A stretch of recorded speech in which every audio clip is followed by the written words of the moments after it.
الحمد لله نحمده ونستعينه ونستغفره ونؤمن به ونتوكل عليه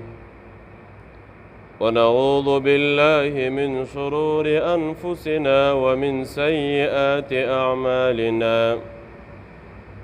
من يهده الله فلا مضل له ومن يضلله فلا هادي له وأشهد أن لا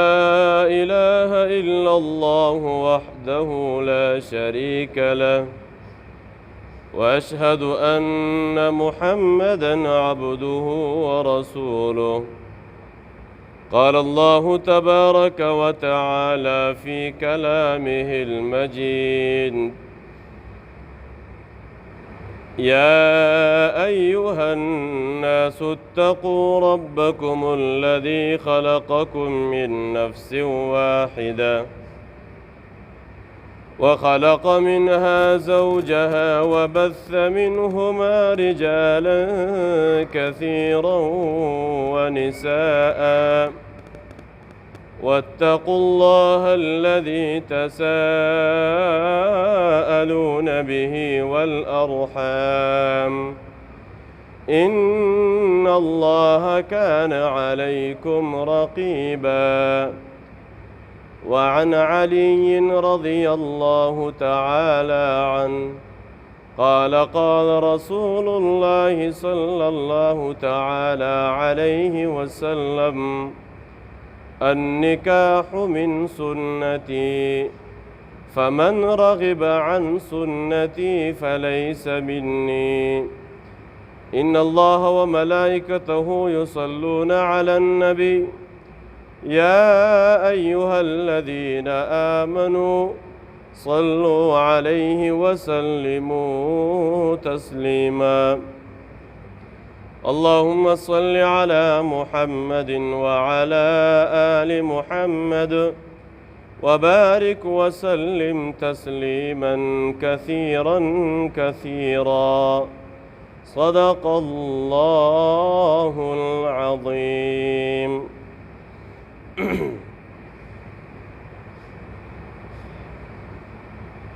زما د دین اسلام عزتمندو مشرانو یقینا ستاسو وړاندې ما د الله تبارک وتعالی د قرآن مجید سے حصہ تلاوت فرمایو رب العالمین دی صحیح وینا صحیح اوریدل اللہ تبارک و تعالی دی دا عمل کولو توفیق را نصیب کی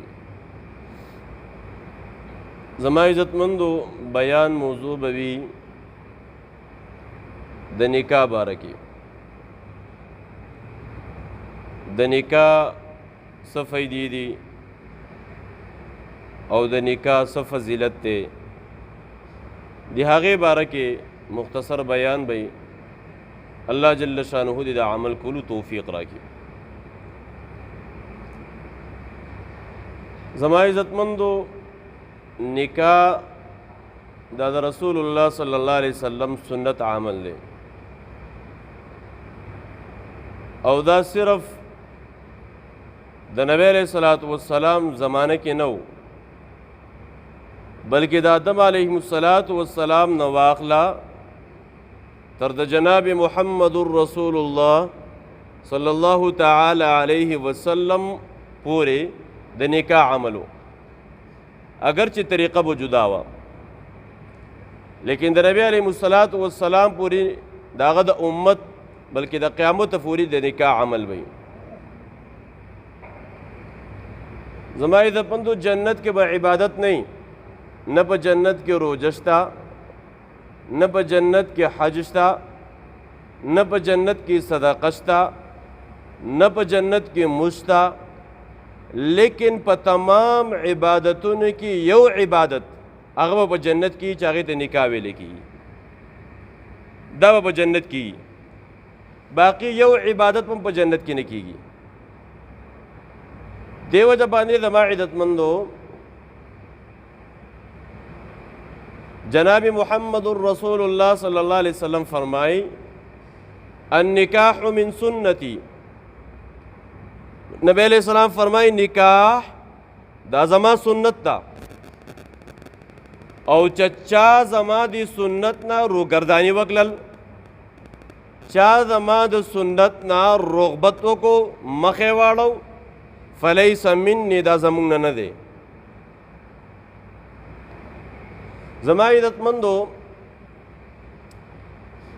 अल्लाह जल्ल शानुहु कुरान की से फरमाई वअन्किहुल अयामा मिनकुम वस्सालिहीन मिन इबादिकुम यकूनु फुक़रा युग़निहिमुल्लाहु मिन फ़ज़लिहि। अल्लाह फरमाई नारिनौ ज़नाना खपल मस की यो बल सर निकाह कवई, यकूनु फुक़रा युग़निहिमुल्लाहु मिन फ़ज़लिहि। अल्लाह फरमाई द निकाह प वजह बांधे ब रब्बुल आलमीन तासु गनियान की, अल्लाह रब्बुल आलमीन ब तासु गनियान की। द निकाह प वजह बांधे रब्बुल आलमीन बस तासु प माल की बरकत वाचई। उस ज़मा इज़्ज़तमंदो, यौ सहाबियत दागलुम दे हज़रत उम्मे सुलैम रज़ी अल्लाहु तआला अन्हा।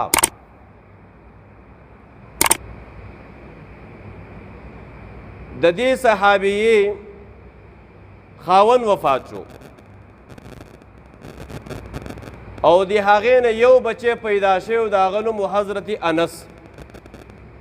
रज़ी अल्लाहु तआला अन। चागदा सी पुटे गोते गट शो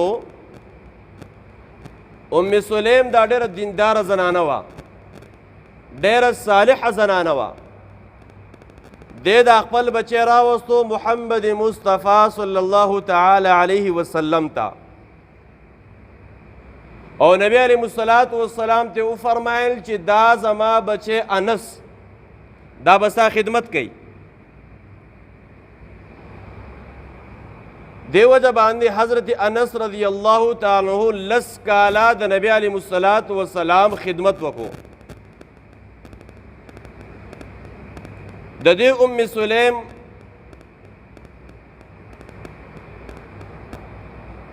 ददे खावन वफात से हो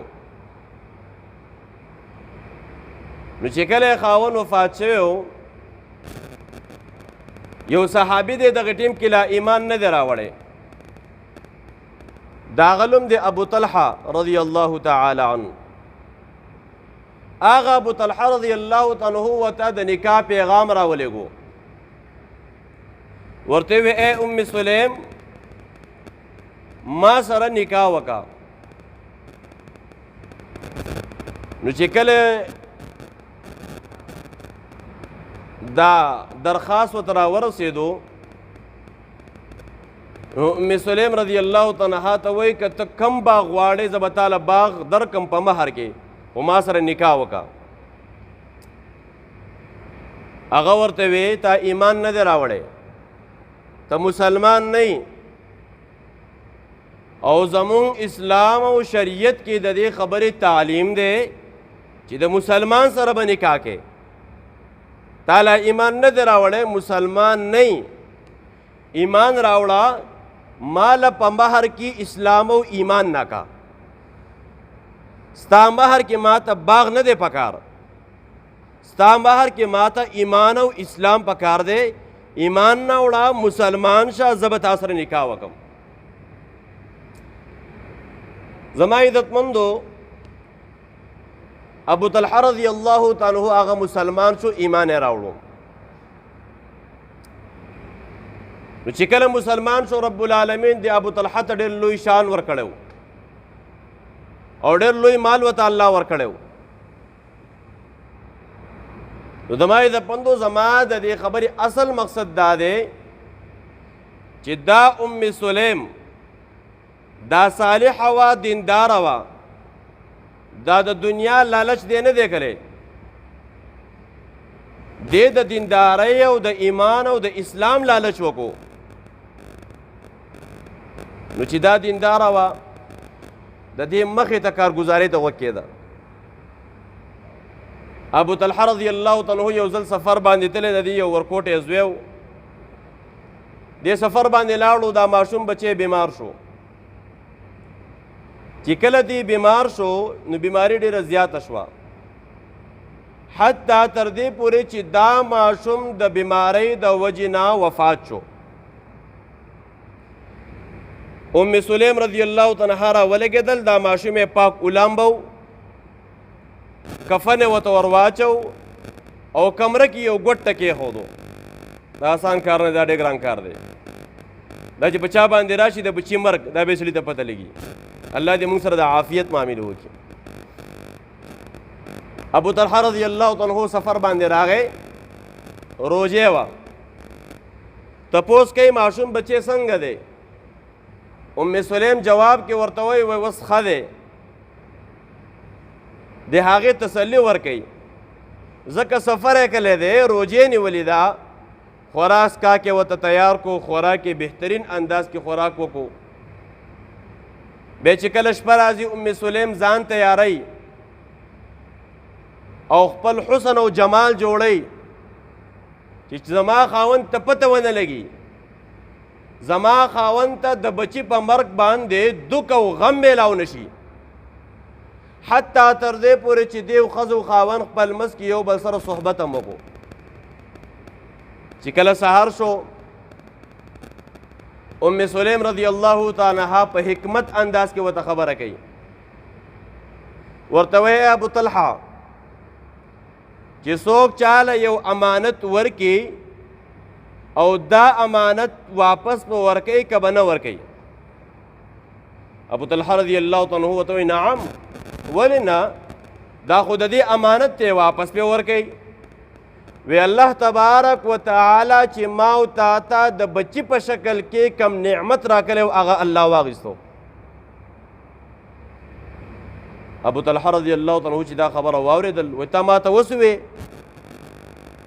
تا ما ته وختي ولې نه وې؟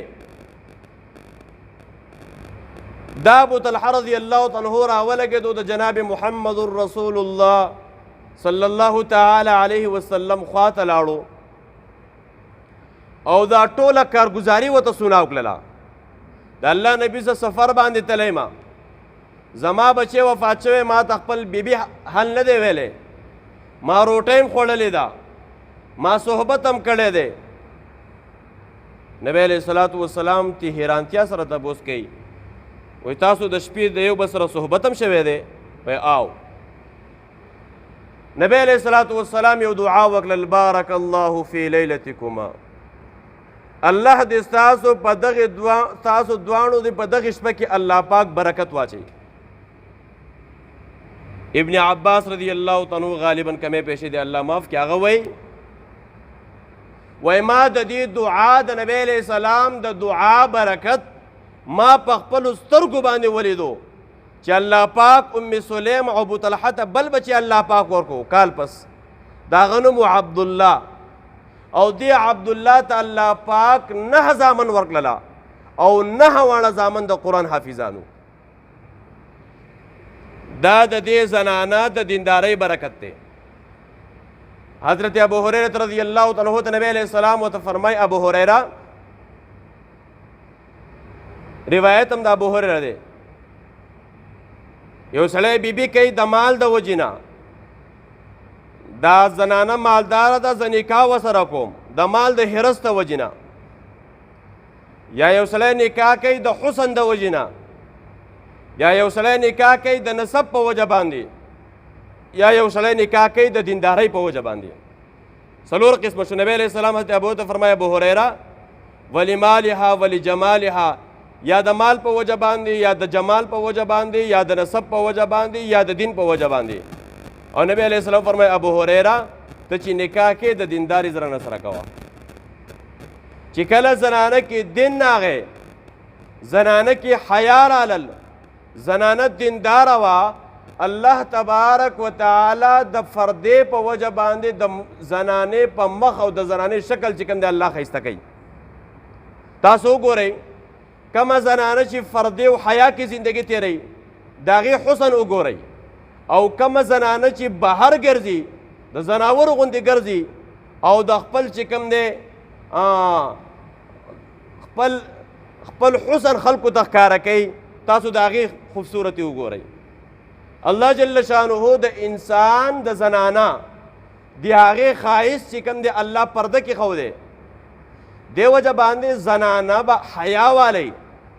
د نبی علیه الصلاة والسلام لور ده، دا غلم د فاطمة الزهرا رضی الله تعالی عنها. زهرا عربی کې ویل کېږي د ګل غوټۍ ته. نبی علیه الصلاة والسلام ورته د ډېرې مینې نه د ګل غوټۍ وې،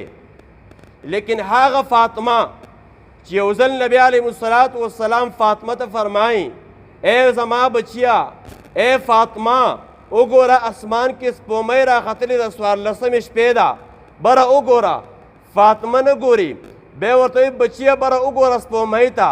فاطمه نه ګوري، بیا ورته وایي بچیه بره وګوره. فاطمه رضی الله تعالی عنها نه ګوري. نبی علیه السلام ورته وایي فاطمه ولې نه ګورې،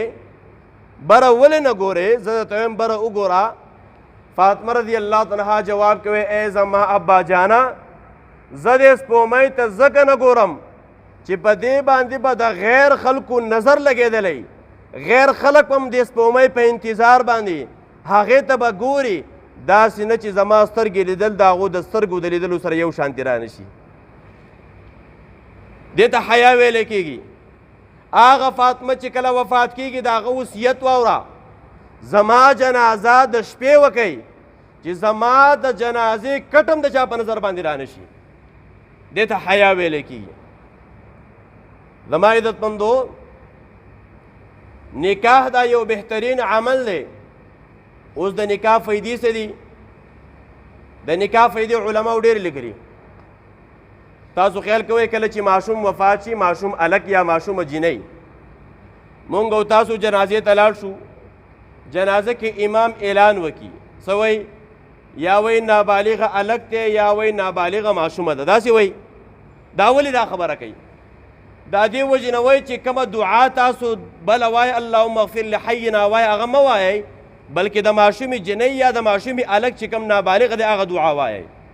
کومه دعا ده؟ اللهم اجعلها لنا فرطا واجعلها لنا، جنۍ دپاره الک دپاره شافعة ومشفعة، شافعا ومشفعة. دا دعا تاسو وایئ. په دې دعا کې یو لفظ دی، هغه کم دی؟ شافعا ومشفعة. شافعة ومشفعة څه معنی ده؟ چې دا کم ماشوم په ماشوموالي کې وفات شو، دا ماشوم به د قیامت په ورځ باندې د مور او پلار دپاره الله پاک سفارشي وګرځوي. لکه څنګه چې حدیث کې راځي ان الطفل،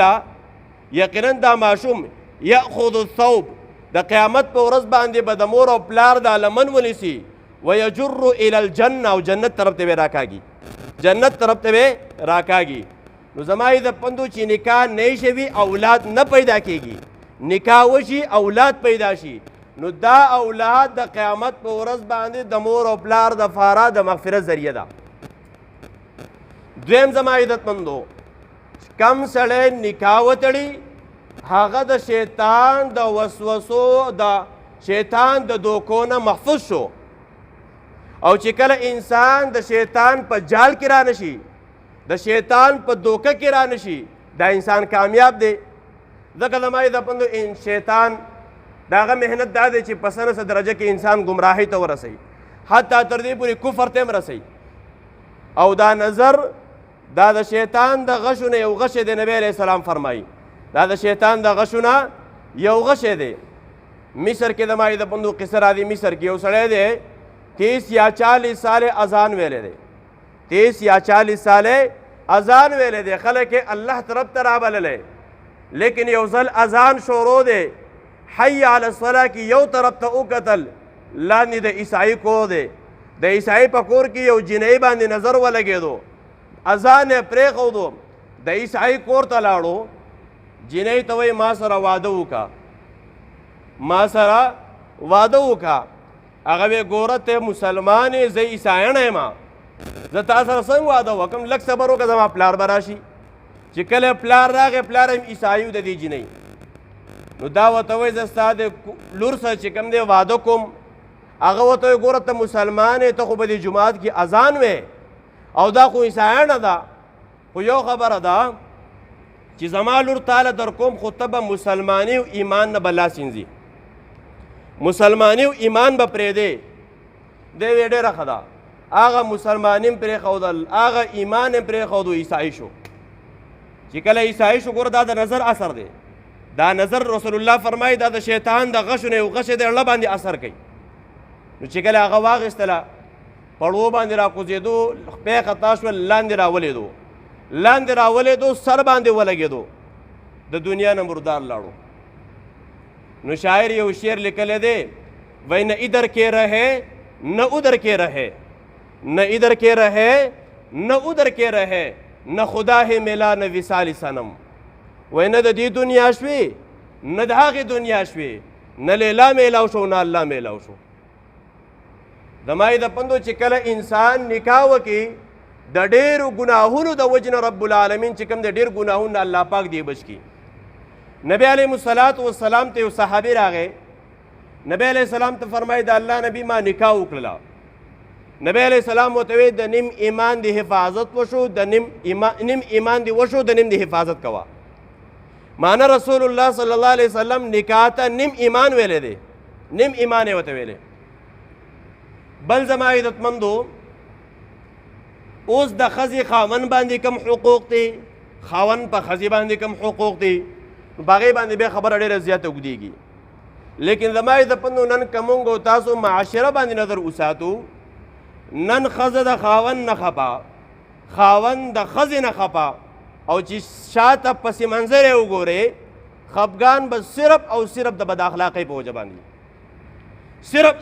صرف او صرف د بد اخلاقۍ په وجه باندې یا به خاوند بد اخلاقۍ یا به زنانه بد اخلاقۍ د دغې بد اخلاقۍ په صورت باندې د هغو خپل منځ کې خفګان او د هغې خفګان نتیجه به طلاق ته ورسي زما یې د پندو هسې تاسو نه تپوس کومه مونږ او تاسو زیات غیرتیانو که رسول الله زیات غیرتي وو مونږ او تاسو زیات غیرتیانو که د الله دین غیرتي دی مونږ او تاسو زیات غیرتیانو که صحابه کرام غیرتیانو یو ځل د نبی علیه السلام اخلاقو ته ګوره د بیبي باره کې یو ځل نبی علیه الصلاة والسلام په کور کې تشریف فرما دی د نبی علیه السلام بیبي ده د هغه نوم دی صدیقه کائنات حضرت عایشه رضی الله تعالی عنها زه د خپل قصې ته راځم د هغې نه مخکې د نبی علیه السلام د حضرت عایشې یو واقعه ته ویم یو ځل نبی علیه السلام حضرت عایشې ته فرمایي عایشې راځه نن دواړه منډه وهو عایشې راځه نن دواړه منډه وهو وایي ډېره ښه ده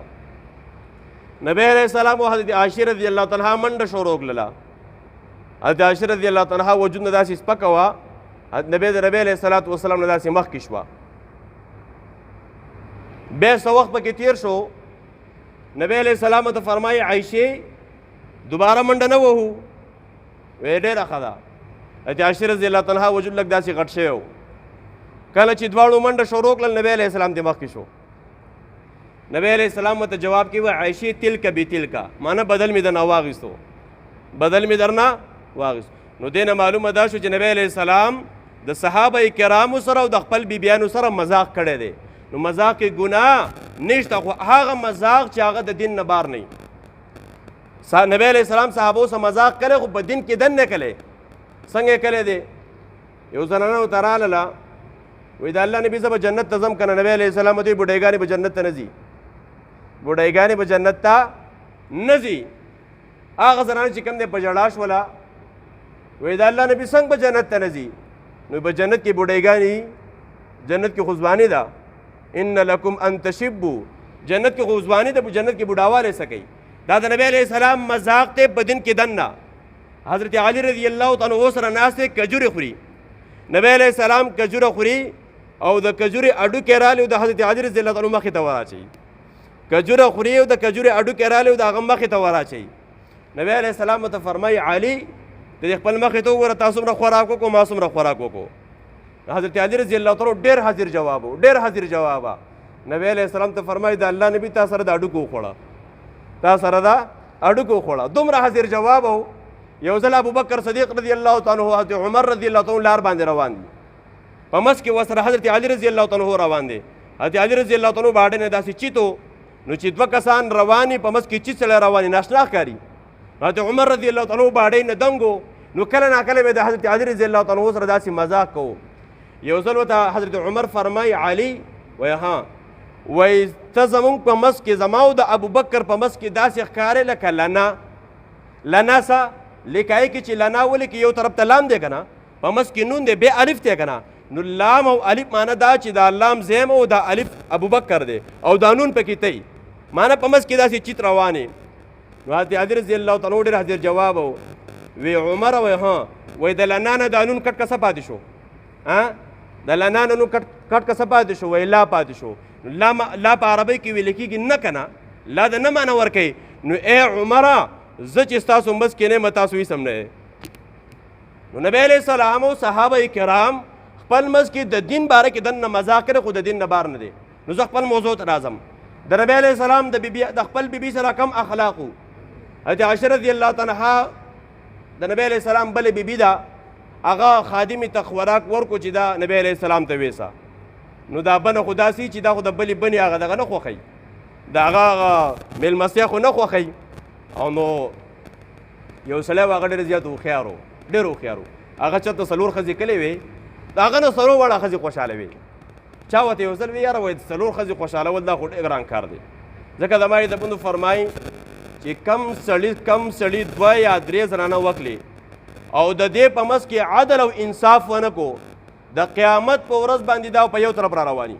دا به داسې رواني دا به ټوله دنیا پیژني چې دا هر هغه انسان دی چې په دنیا کې د خپل بیبیانو سره د یو بیبي سره ظلم کړی او د بل بیبي سره چې کوم دی ظلم نه دی کړی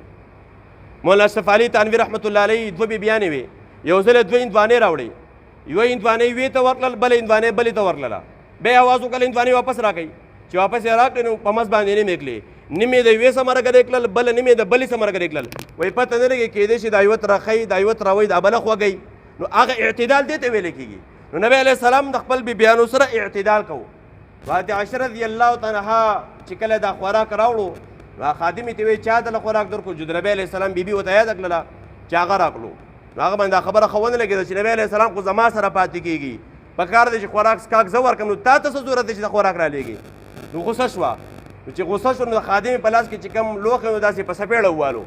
په سپېړه ووالو لوښی هم لاندې ولګېد په هغه زمانه کې د خاورو لوښي وو لوښی هم مات شو ترکاري هم لاندې ولېده